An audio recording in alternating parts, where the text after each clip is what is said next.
ദൈവനാമത്തിന് മഹത്വം ഉണ്ടാവട്ടെ. ഇന്ന് നിങ്ങളുടെയൊക്കെ മുന്നിൽ ഈ ഒരു എളിയ സഹോദരിക്ക് നിൽക്കാനും നിങ്ങളുടെ മുന്നിൽ കർത്താവിനെ പറ്റി പറയുവാനും എനിക്ക് അച്ഛൻ തന്ന ഒരു സൗകര്യത്തിനും കൂടി ഞാൻ ദൈവത്തിനോടും അച്ഛനോടും നിങ്ങളോടും എല്ലാവരോടും നന്ദി പറയുന്നു. എൻ്റെ കയ്യിൽ നിന്ന് എന്തെങ്കിലും ഒരു തെറ്റ് പറ്റിയിട്ടുണ്ടെങ്കിൽ നിങ്ങളത് ക്ഷമിക്കണമെന്ന് ഞാൻ അഭ്യർത്ഥിക്കുന്നു. ഞാൻ മലയാളം ഇംഗ്ലീഷ് എല്ലാം കൂടെ മിക്സ് ചെയ്താൽ പറയാൻ പോകുന്നത്. പക്ഷേ എന്തെങ്കിലും ഞാൻ തെറ്റ് പറയുന്നുണ്ടെങ്കിൽ അവിടെ കറക്റ്റ് ചെയ്യണം. അത് ഞാൻ അഭ്യർത്ഥിക്കുന്നു. ഇന്നത്തെ ചിന്താവിഷയത്തിന് വേണ്ടി അച്ഛൻ തന്നിരിക്കുന്ന വേദപാഠം acts of apostles chapter 9 verses 10 to 18. ആരെങ്കിലും മലയാളത്തിലൊന്ന് വായിക്കാവുന്നത്? Acts of Apostles chapter 9 verses 10 to 18. എന്നാൽ അനനിയാസ് എന്നൊരു ശിഷ്യൻ ദമസ്കോസിലുണ്ടായിരുന്നു. അവനെ കർത്താവ് ഒരു ദർശനത്തിൽ അനന്യാസേ എന്ന് വിളിച്ചു. കർത്താവെ അടിയനിതാ എന്ന് അവൻ വിളി കേട്ടു. കർത്താവിനോട് എഴുന്നേറ്റു നേർവിധി എന്ന തെരുവിൽ ചെന്ന് യൂദയുടെ വീട്ടിൽ തർസോസുകാരനായ സൗൽ എന്നു പേരുള്ളവനെ അന്വേഷിക്കുക. അവൻ പ്രാർത്ഥിക്കുന്നു. അനന്യാസ് എന്നൊരു പുരുഷനകത്ത് വന്നു താൻ കാഴ്ച പ്രാപിക്കേണ്ടതിന് തന്റെ മേൽ കൈവയ്ക്കുന്നത് അവൻ കണ്ടിരിക്കുന്നുവെന്ന് കൽപ്പിച്ചു.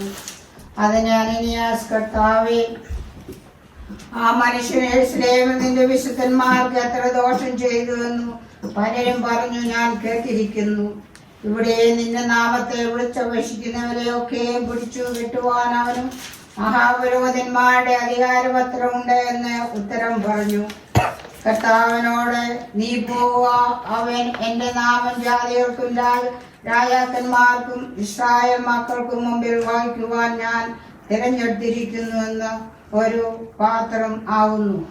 എന്റെ നാമത്തിനു വേണ്ടി അവൻ എന്തെല്ലാം കഷ്ടം അനുഭവിക്കേണ്ടതാവുന്നു എന്ന് ഞാൻ അവനെ കാണിക്കുമെന്ന് പറഞ്ഞു. അങ്ങനെ അനന്യാസ് ആ വീട്ടിൽ ചെന്നു അവന്റെ മേൽ കൈവച്ചു. സൗലേ, സഹോദര, നീ കാഴ്ച പ്രാപിച്ചു പരിശുദ്ധാത്മ പൂർണ്ണനാകേണ്ടതിന് നീ വന്ന വഴിയിൽ നിനക്ക് പ്രത്യക്ഷനായ യേശു എന്ന കർത്താവ് എന്നെ അയച്ചിരിക്കുന്നു എന്ന് പറഞ്ഞു. ഉടനെ അവന്റെ കണ്ണിൽ നിന്നു ചെതമ്പൽ പോലെ വീണു. കാഴ്ച ലഭിച്ച അവൻ എഴുന്നേറ്റു സ്നാനമേൽക്കുകയും ആഹാരം കൈക്കൊണ്ട് ബലം പ്രാപിക്കുകയും ചെയ്തു. നമുക്ക് എല്ലാവർക്കും കണ്ണടച്ചു. കാരുണ്യവാനും കൃപാകരനുമായ കർത്താവേ, ഈ ഒരു സന്ധ്യാസമയത്ത് കർത്താവെ, കുടുംബസമേതം കർത്താവെ, ഞങ്ങൾക്ക് ഇവിടെ ചേരുവാനും നിന്റെ നാമത്തിൽ വിളിച്ച് വീക്ഷിക്കുവാനും ഞങ്ങൾക്ക് തന്നിരിക്കുന്ന എല്ലാ കൃപകൾക്കും അനുഗ്രഹങ്ങൾക്കുമായിട്ട് നന്ദിയോടെ സ്തോത്രം ചെയ്യുന്ന കർത്താവെ, ഇന്നത്തെ രാത്രിയിൽ കർത്താവെ, ഞങ്ങൾക്ക് നീ ഒരുമിച്ച് വരാൻ തന്നിരിക്കുന്ന നല്ലൊരു അനുഗ്രഹത്തിനായിട്ട് സ്തോത്രം ദൈവമേ. അടിയൻ കർത്താവെ, പറയാൻ പോകുന്ന വചനങ്ങളിൽ കർത്താവെ നീ കൃപയുണ്ടായിരിക്കണമെന്ന് അപേക്ഷിക്കുന്നു. അടിയങ്ങളുടെ നാവിനെ നീ വെളിപ്പെടുത്തണമെന്ന് അപേക്ഷിക്കുന്നു കർത്താവെ. നിന്റെ കൃപ ഞങ്ങളുടെ മേൽ എല്ലാവരുടെ മേലും ഉണ്ടായിരിക്കണമെന്ന് അപേക്ഷിക്കുന്നു. സകല മേശാന്തി താഴ്മയെ അപേക്ഷിക്കുന്നു. കൃപയുടെ കേൾക്കുമാറാകണം. ആൻഡി ഇവിടെ വായിച്ച പോലെ നമ്മുടെ ആക്ട്സ് ചാപ്റ്റർ 9 വേഴ്സസ് 10 to 18 ഇതിനകത്ത് നമ്മൾ ഫോക്കസ് ചെയ്യുന്നത്, ഇതിനകത്ത് ഷൗല്, ഓക്കെ, തർസൂസിലെ ഷൗല് നമ്മുടെ ആൾക്കാരെ പെർസിക്യൂഷൻ എന്ന് പറഞ്ഞാൽ മലയാളത്തിൽ എന്താണെന്ന് നിങ്ങൾ പറയുന്നത്? ഉപദ്രവിക്കാൻ വേണ്ടി, മനഃപൂർവ്വം ഉപദ്രവിക്കാൻ വേണ്ടി. എന്തിന്? യേശുവിനെ വിശ്വസിച്ചതിന്, അല്ലേ? യേശു എന്ന ഒരു മഹത്തായ ഒരു മനുഷ്യനെ വിശ്വസിച്ച് എല്ലാവർക്കും ജൂയിഷ് സിനഗോഗിലെ എല്ലാവരും പറയുന്നതിനെതിരായിട്ട് യേശു എന്ന് പറയുന്ന ആ വ്യക്തിയെ ഫോളോ ചെയ്യാനും അദ്ദേഹത്തിൻ്റെ ഡിസൈബിൾസിനെ ഉപദ്രവിക്കാനും വേണ്ടി ശരിക്കും ചട്ടം കെട്ടി ഇറങ്ങിയ ഒരു മനുഷ്യനായിരുന്നു ഷൗല്, അല്ലേ? അപ്പം ഈ ഷൗലിന്റെ ജീവിതത്തിൽ പുള്ളി ഒരു തീരുമാനം എടുക്കുന്നു, ഞാൻ ആൾക്കാരെ ഉപദ്രവിക്കും. I am going to persecute the people who follow Jesus Christ. പക്ഷേ അവിടെ എന്ത് ദൈവം ചെയ്തു? ദൈവം വലിയൊരു അത്ഭുതം, അവിടെ നേരെ വിപരീതം, അല്ലേ? നമ്മുടെ ജീവിതത്തിലെല്ലാം അങ്ങനല്ലേ? നമ്മൾ എന്താണ് പ്ലാൻ ചെയ്യുന്നത്? ഒത്തിരി വമ്പൻ പ്ലാനുമായിട്ട് നമ്മൾ ഈ കൺട്രിയിലൊക്കെ, ഞാനൊക്കെ 20 വർഷം മുമ്പാണ് വന്നത്, നിങ്ങളൊക്കെ എത്രയോ വർഷം മുമ്പ് ഇവിടെ വന്നത്. നിങ്ങൾക്ക് എന്തൊക്കെ പ്ലാൻസുമായിട്ട് നിങ്ങളിവിടെ വന്നത്? നിങ്ങൾക്ക് എന്തെങ്കിലും ഐഡിയ ഉണ്ടായിരുന്നു നിങ്ങൾ ഇവിടെ വരും? എങ്ങനെയെങ്കിലും ഉണ്ടായിരുന്നോ? ഇല്ല. എന്നിട്ടും ദൈവം നമ്മളെ വളരെ അത്ഭുതകരമായിട്ട് നടത്തി. അപ്പം നമ്മൾ ഇതിനകത്ത് പഠിക്കാൻ പോകുന്നത് ഒരു ചെറിയൊരു ടോപ്പിക്കാണ്, ചേഞ്ച് ഓഫ് പ്ലാൻസ്. ഓക്കെ, ദൈവം നമുക്ക് വലിയ പ്ലാനും കൊണ്ട് നമ്മൾ മനസ്സിൽ വരും, പക്ഷെ അതിലൊരു വലിയൊരു ചേഞ്ച് ദൈവം വരുത്തുന്നു. ഓക്കെ, അപ്പം ഇതിനകത്ത് ബൈബിളിനകത്ത് നമ്മൾ വായിക്കുന്നുണ്ട്.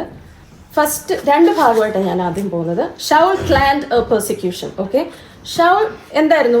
നമ്മൾ ഈ പറഞ്ഞ പോലെ ഒരു പെർസിക്യൂട്ടർ ആയിരുന്നു. ഓക്കെ, വിശ്വസിക്കുന്നവരെ ഏറ്റെടുത്ത് പ്രത്യേകം കണ്ടുപിടിച്ച് പീഡിപ്പിക്കുന്നവരായിരുന്നു. നമ്മൾ ആക്ട്സ് ചാപ്റ്റർ 8 വേഴ്സ് 3 ഞാൻ ഇംഗ്ലീഷിലാണ് ഇത് ഞാൻ എഴുതിയിരിക്കുന്നത്, അത് ഞാനൊന്ന് ഇംഗ്ലീഷിൽ വായിക്കാം. Okay, Saul however was ravaging the church, എന്ന് വെച്ചാൽ നശിപ്പിക്കുകയായിരുന്നു. He would enter house after house, drag off men and women and put them in prison. Then we see in today's passage, verse 1 ഈ ചാപ്റ്ററിനകത്ത് തന്നെ verse 1 ഉണ്ട്. അതിനകത്ത് Shaul was still breathing threats and murder against the disciples of the Lord. കർത്താവിന്റെ വചനം വിശ്വസിച്ച് മുന്നോട്ട് പോകുന്നവരെ എങ്ങനെ മനഃപൂർവ്വം ഉപദ്രവിക്കാം എന്ന് ചെയ്യാൻ വേണ്ടി ഷൗൽ നല്ലൊരു പ്ലാൻ ഇട്ടു. എന്തായിരുന്നു ആ പ്ലാൻ? സിനഗോഗിലെ ഏറ്റവും വലിയ പ്രീസ്റ്റ്, ചെറിയ ആൾക്കാരുടെ അടുത്തൊന്നുമല്ല പോയത്, റോമൻ എംപയറിലെ ആരുടെ അടുത്തുമല്ല പോയത്, ഏറ്റവും വലിയ പ്രീസ്റ്റിന്റെ അടുത്ത് ലെറ്റേഴ്സ് റിക്വസ്റ്റ് ചെയ്യാൻ പോയി. എന്തിനു വേണ്ടി? ഈ ഒരു പെർസിക്യൂഷൻ ക്യാരി ഔട്ട് ചെയ്യാൻ വേണ്ടി. അപ്പം നല്ലൊരു വ്യക്തമായ ഒരു തീരുമാനത്തോടെയാണ് ഷൗല് ഇറങ്ങിത്തിരിച്ചത്. പുള്ളിയുടെ ഏക ഒരു മിഷൻ ഈ ഒരു കാര്യം മാത്രമേ ഉള്ളൂ. ഇതിനുവേണ്ടി ചട്ടം കെട്ടി ഇറങ്ങി പുള്ളി. അപ്പം പുള്ളി എന്താണ് ചെയ്തത്? Jerusalem, okay, here is where Jerusalem is where Shaul would have gone to the highest priest for permission to persecute Christians. Here is where Damascus was, which would have been where Shaul was going to carry out this particular persecution. You might wonder why Paul was seeking letters from high priest to arrest, why Shaul was seeking letters from the high priest to arrest followers of Jesus. Well, you see, even though people of Israel were under the authority of Roman Empire, Roman Empireന്റെ അതോറിറ്റിയിലായിരുന്നിട്ടും highest പ്രീസ്റ്റിനായിരുന്നു ഏറ്റവും കൂടുതൽ അതിനപ്പുറത്തോട്ടുള്ള ഇത്. എന്നിട്ട് പോലും Roman authorities എന്താണ് ചെയ്തുകൊണ്ടിരുന്നത്? അതുകൊണ്ട് തന്നെ ജൂയിഷ് പീപ്പിളിന് അവരുടേതായ കാര്യങ്ങൾ തീരുമാനിക്കാൻ റോമൻ അതോറിറ്റി ഈ പ്രീസ്റ്റിന് അനുവാദം കൊടുത്തിരുന്നു. അപ്പൊ അത് ശരിക്കും മനസ്സിലാക്കിക്കൊണ്ട് തന്നെ ആയിരിക്കുമല്ലോ അപ്പം പുള്ളി അങ്ങനെ ഒരു പ്ലാൻ ചെയ്തത്. മറ്റൊന്നും യൂസ് ചെയ്തില്ല, പടകളോ ഒന്നും ഉപയോഗിക്കാതെ ഈ ഒരു പ്രീസ്റ്റിന്റെ ആ ഒരു ഇതുണ്ടെങ്കിൽ പുള്ളിക്കറിയാം അതൊരു അൾട്ടിമേറ്റ് അതോറിറ്റി ആണെന്ന്. അപ്പം അതിനകത്ത് ആ ഒരു പ്ലാനിങ്ങിന്റെ കാര്യമാണ് ഞാൻ ഫോക്കസ് ചെയ്യാൻ വന്നത്. Don't you know, plans of man don't always succeed, right? Proverbs chapter 19 verse 21 പറയുന്നുണ്ട്, many plans are in person's heart but the Lord's decree will prevail. നമ്മളുടെ മനസ്സിൽ പല കണക്കൂട്ടലും കാണും. നമ്മൾ വന്ന് എന്താ പറയാ, നമ്മളൊക്കെ വലിയ വീട് മേടിക്കണം, നമ്മളെ കാർ എല്ലാം പെട്ടെന്ന് പെടും. പക്ഷെ ഒന്നും പെട്ടെന്നല്ലായിരുന്നല്ലോ. നമ്മൾ അതിൻ്റെതായ ഒരു രീതിയും കാര്യങ്ങളും ഇവിടെ വന്നപ്പോഴല്ലായിരുന്നു ഇത്രയും ടാക്സ് കൊടുക്കണം, ഇത്രയും പ്രശ്നങ്ങൾ എല്ലാം ഫാസ്റ്റായിട്ട് നമ്മൾ വെച്ചു. ഞങ്ങളൊക്കെ ഗൾഫിൽ ജീവിച്ച, അപ്പം everything was fast for us. ഞങ്ങൾക്കൊന്നും വിഷമിക്കേണ്ട. പക്ഷെ ഇവിടെ വന്ന് ഞങ്ങൾ പിന്നെ ഒന്നേന്ന് തുടങ്ങിയപ്പോൾ ഇത്രയും കഷ്ടപ്പെടാൻ വേണ്ടിയാണോ അവിടെ വന്നേ? അതൊരു എക്സാമ്പിൾ പോലെ ഞാൻ പറഞ്ഞേ ഉള്ളൂ. Let's see what the God's decree was in situation. Okay, Saul, okay, he planned, okay, that was the first. He was planning to persecute. Now we'll go to part 2. Jesus planned a transformation although. Okay, Shaul planned persecution and second, Jesus planned a transformation. ഭയങ്കരമായ ഒരു വ്യത്യാസം ഷൗലിന്റെ മനസ്സിൽ ദൈവം കൊണ്ടുവരുവാണ്. എങ്ങനെയാണ്? Jesus ആണ്, okay, ട്രാൻസ്ഫോർമേഷന്റെ എപ്പിറ്റോമി. Okay, എന്താണ്? കുരുടനെ കാഴ്ച കൊടുത്തു. Jesus can make the blind see. ചെവി കേൾക്കാത്തവന് കേൾവി ശക്തി കൊടുത്തു. കുഷ്ഠരോഗിയെ സൗഖ്യമാക്കി. ഓക്കെ, സെൽഫിഷ് ആയിട്ടുള്ള ചുങ്കക്കാരനെ ജനറസ് ആക്കി. ഓക്കെ, ഗോസിപ്പ് പറഞ്ഞോട് നടന്നവരെ തൻ്റെ ഫോളോവേഴ്സായിട്ട് എൻകറേജ് ചെയ്തു. ദൈവത്തിനാൽ അസാധ്യമായിട്ട് എന്തെങ്കിലും ഉണ്ടോ? ഇല്ല. അപ്പം Jesus can make his enemies love him. അവസാനം വരെ പിലാത്തോസ് വരെ യേശുവിനെ തള്ളി പറഞ്ഞിട്ട് അവസാനം പുള്ളിയും റിഗ്രറ്റ് ചെയ്തു യേശുവിനെ തള്ളി പറഞ്ഞ. ഏറ്റവും വലിയ ഹയസ്റ്റ് ഫോമിൽ ഇരിക്കുന്ന ആളാണ് പുള്ളി. എന്നിട്ട് പോലും ദൈവത്തിന്റെ ആ ഒരു അരൂപി കർത്താവിൽ നമ്മുടെ യേശുവിലുണ്ടെന്ന് അവസാനം വരെ തള്ളി പറഞ്ഞ ആൾക്കാർ വരെ പുള്ളിയുടെ മരണശേഷം അത് സംഭവിച്ചു എന്നെങ്കിൽ പോലും അവർക്ക് ദൈവം ഒരു രൂപാന്തരം അവിടെ കൊടുക്കുകയാണ്.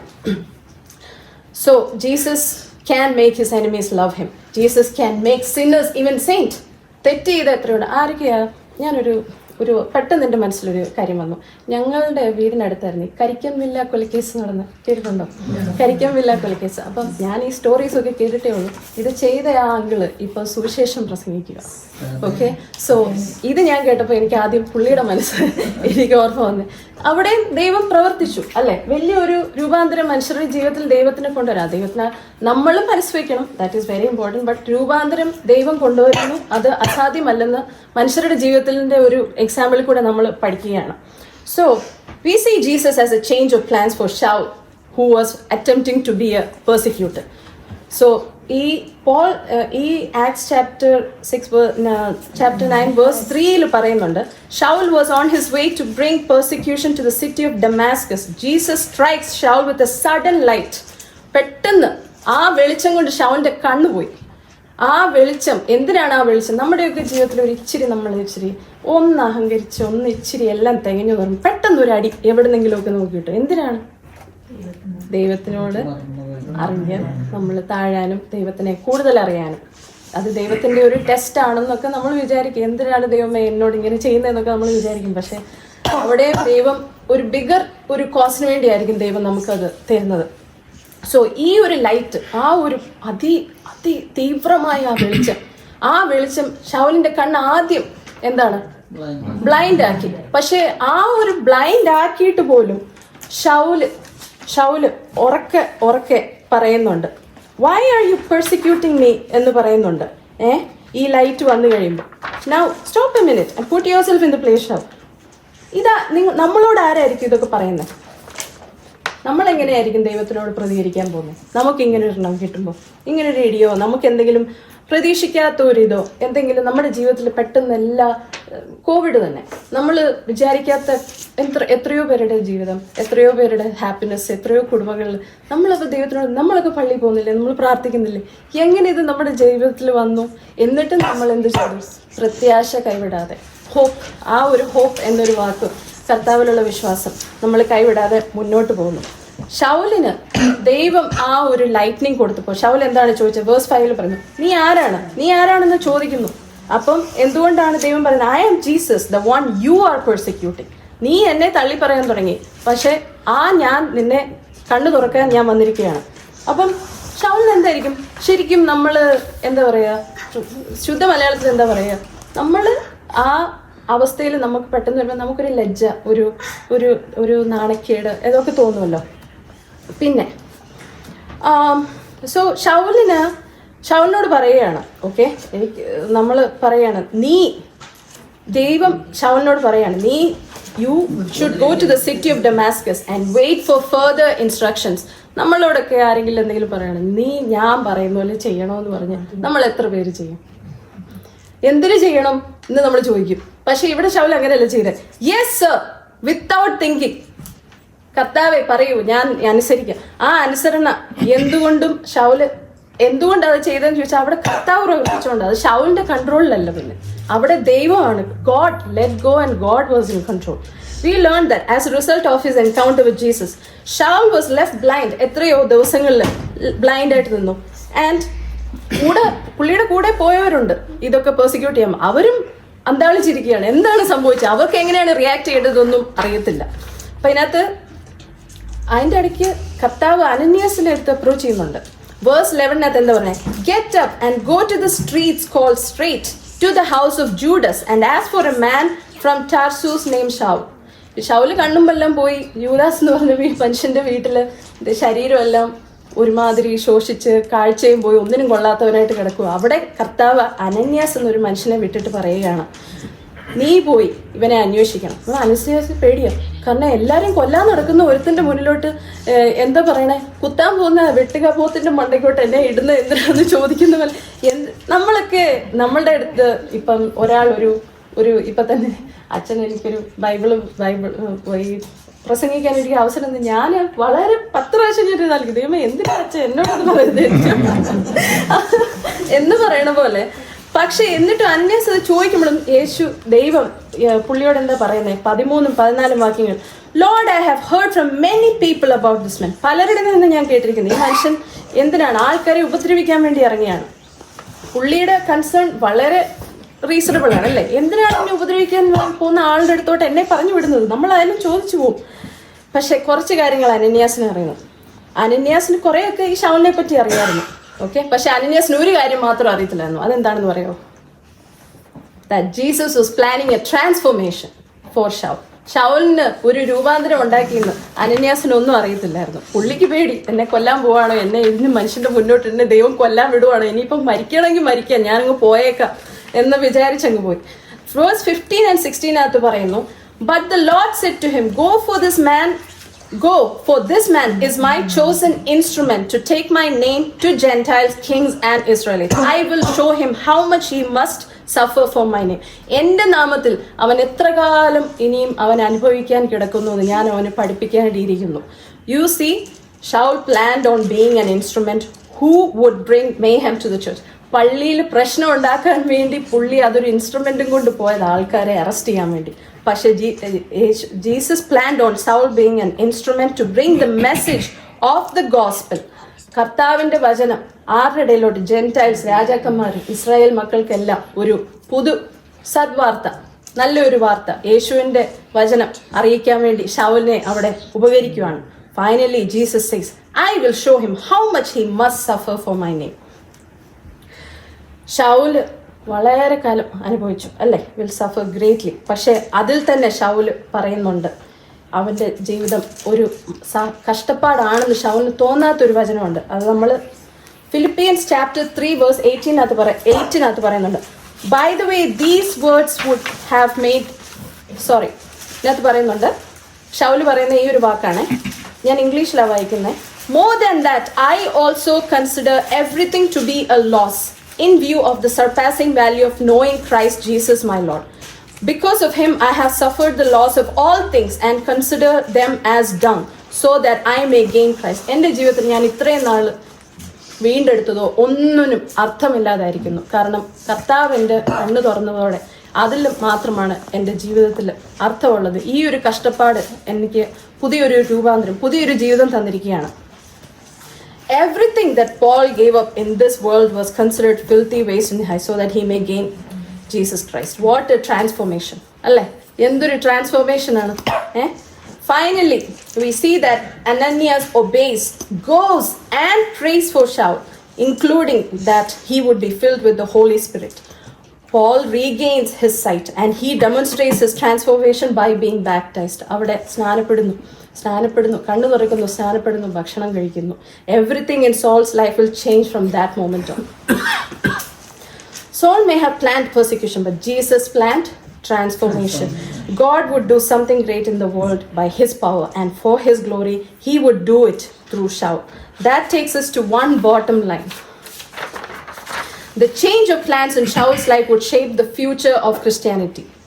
ഓക്കെ, ബാക്കി നമ്മുടെ ആക്സിനകത്ത് ബാക്കിയെല്ലാം ഗോഡിൻ്റെ മിനിസ്ട്രീസിനെ പറ്റിയാണ്. Amazing transformation of what happened to Saul and what happened with other people and how we should also understand Jesus Christ of Nazareth can bring about any transformation. Okay, he transformed Paul, he transformed us, he transformed me, all of us. നമ്മുടെ ലൈഫിൽ വലിയ transformation അല്ലായിരിക്കും, ചെറുതായിരിക്കും, ചിലർക്ക് ഭയങ്കര transformation ആയിരിക്കും. പക്ഷേ എവിടെയോ നമ്മുടെ ദൈവം നമ്മുടെ മനസ്സിൽ ഉള്ളു തൊട്ടിട്ടുണ്ടെങ്കിൽ ആ ഒരു ട്രാൻസ്ഫോർമേഷൻ നമ്മുടെ റിയൽ ലൈഫിൽ അത് റിഫ്ലക്റ്റ് ചെയ്യുന്നുണ്ടെങ്കിൽ അവിടെയാണ് നമ്മുടെ ഗോസ്പലിൻ്റെ വിജയം. Not by talking, not by preaching, but by our acts. നമ്മുടെ ജീവിതത്തിലെ മറ്റുള്ളവർക്ക് ചെറിയ ആക്ട്സ് ഓഫ് ഹാപ്പിനെസ്, കൈൻഡ്നെസ്, മറ്റുള്ളവരുടെ ലൈഫിൽ നമ്മളൊരു പ്യുവർ ക്രിസ്ത്യനാണെന്ന് നമ്മൾ കാണിക്കണ്ട, ബട്ട് ബൈ യുവർ ആക്ട്സ്, നമ്മളുടെ പ്രവൃത്തികളുമുണ്ട്. So challenge yourself this week. 2 കാര്യങ്ങൾ. Describe the changes that Jesus brought in your life. നമ്മുടെ ലൈഫിൽ എന്തെങ്കിലും ഒരു ചേഞ്ച് വരുത്തിയിട്ടുണ്ടോ എന്ന് നമ്മൾക്ക് തന്നെ ഒന്ന് സ്വയം ചോദിക്കാം. 2ാമത്തെ question, ask God how he wants to use us for his name. നമുക്ക് എങ്ങനെ കർത്താവിലൂടെ മറ്റുള്ളവർക്ക് ഉപകരിക്കാം, മറ്റുള്ളവരിലൊരു ചേഞ്ച് വരുത്താം, അതും കൂടെ നമുക്ക് ആലോചിക്കാം. Anyway, thank you so much. ഞാൻ ചെറിയൊരു ഇതാണ് എടുത്തത്, പക്ഷേ എല്ലാവർക്കും ഇതിനകത്തൊന്നും അണ്ടർസ്റ്റാൻഡ് ചെയ്യുന്ന മറ്റു തോന്നുന്നു. Thank you so much.